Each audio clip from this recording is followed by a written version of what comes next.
আসসালামু আলাইকুম। আজকে আমরা দুইটা শব্দ নিয়ে আলোচনা করব।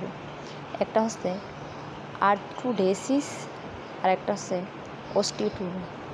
আমরা জানি আর্থ মানে হচ্ছে জয়েন্ট, আর ডোসিস যখন দেখেন আমাদের যখন অস্টিও আর্থ্রাইটিস হয় তখন কি হয়, আমাদের এই দুটা বোনসের গ্যাপটা কমে যায়, যার ফলে কি হয় বোনস আর বোনসে ঘর্ষণ লাগে, ফ্রিকশন লাগে।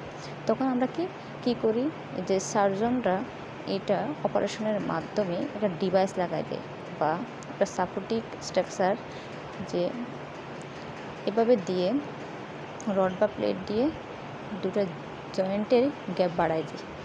এটাই হচ্ছে আর্থ্রোডেসিস।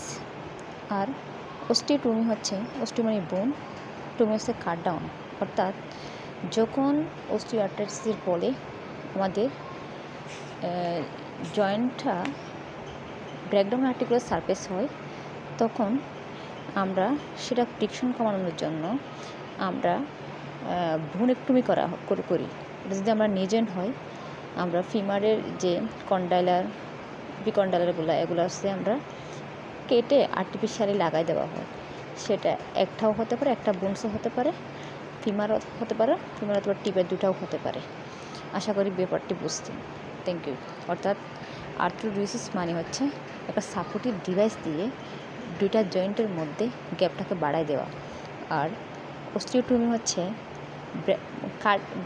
বোনসকে কেটে আর্টিফিশিয়ালি লাগাই দেওয়া। আশা করি বিষয়টা বুঝতেন। Thank you.